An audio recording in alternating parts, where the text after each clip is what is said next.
Selamat pagi Pak Kri dan juga teman-teman. Saya Prisya dari Jurnal Wijaya. Saya dari TKP dengan kelas 1 asal 037. Pada video kali ini aku akan menceritakan mengenai kisah Pak Santoso yang berada pada podcast dari Pak Kri. Namun sebelum itu, kiranya kita berdoa terlebih dahulu.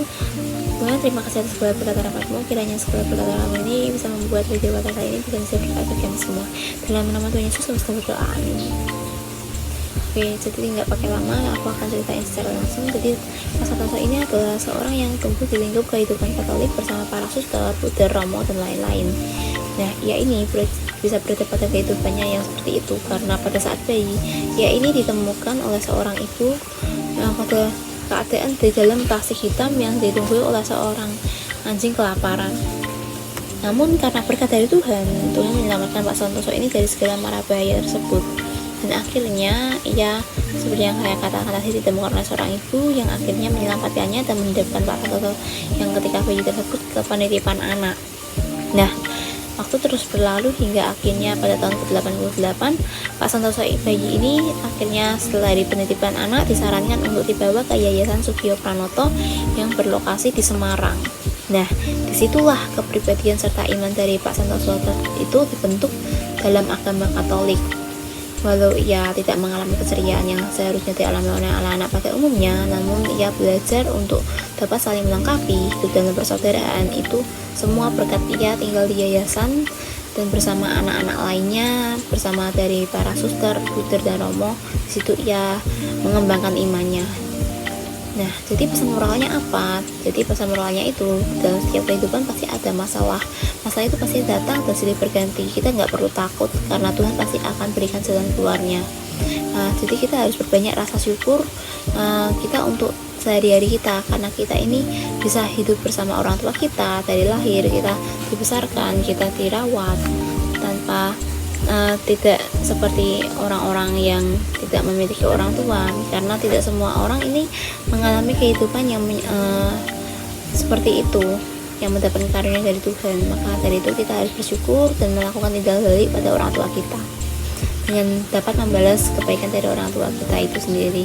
Jadi kalau makna penderitaan manusia menurut agama saya itu sendiri yaitu pencobaan yang sengaja Tuhan berikan kepada kita itu dilakukannya agar Tuhan itu dapat menguji kekuatan iman kita. Seberapa kuat sih iman kita? Apakah kita dapat bertahan? Apakah kita akan menyerah? Atau kita malah akan marah? Atau malah bisa introspeksi diri atau memperbaiki diri? Nah, Tuhan ingin melihat itu di dalam diri kita. Apakah kita bisa melakukannya? Tuhan ingin kita ini bisa mendekatkan diri kita kepada Tuhan. Jadi maka dari itu Tuhan memberikan masalah-masalah itu bukan untuk menjerumuskan, tapi untuk Tuhan ingin kita bisa kembali kepadanya, untuk mendekatkan diri kepadanya. Seperti yang dikatakan pada Ayub 2 ayat 10. Apakah kita mau menerima yang baik dari tangan Tuhan tapi kita tidak mau menerima yang jahat? Dalam semua ini Ayub tidak berdosa dengan bibirnya. Dan di sini dikatakan bahwa cuma mau menerima yang baik tapi nggak mau menerima yang jahat. Nah, padahal kadang Tuhan itu memberikan yang jahat. Tuhan maksudnya bukan jahat ya, tapi memberikan sesuatu yang tidak mengenakan kita. Itu bukan untuk menjerumuskan seperti yang saya bilang tadi, tapi untuk mengembangkan iman kita, untuk agar iman kita itu bisa jadi lebih kuat dan tidak malah menjauhi Tuhan. Jadi itu hanyalah uji yang Tuhan berikan kepada kita agar kita dapat mendekatkan diri kepada Tuhan, dan kita harus dapat melewati masalah itu karena Tuhan gak bakal ngasih masalah yang lebih sulit dari diri kita, yang tidak melampaui diri kita. Yang melampaui diri kita, Tuhan pasti tahu apa yang bisa kita lewati. Maka dari itu Tuhan berani memberikan masalah itu kepada kita karena Tuhan percaya kita bisa melewati hal tersebut.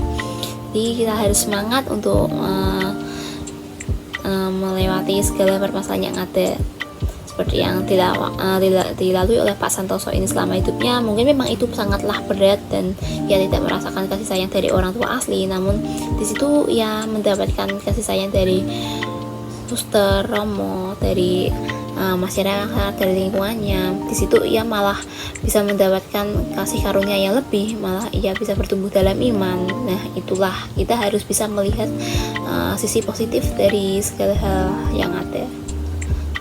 Sekian dari video saya, kiranya dapat menginspirasi kalian dan bisa memberkati kalian. Sebelum saya tutup video pada kali ini, kiranya kita tutup dengan doa. Tuhan, terima kasih atas segala berkat dan rahmat-Mu. Kiranya pada video kali ini bisa menjadi berkat dan rahmat bagi kami semua. Dalam nama Tuhan Yesus kami sudah berdoa, amin. Sekian dan terima kasih.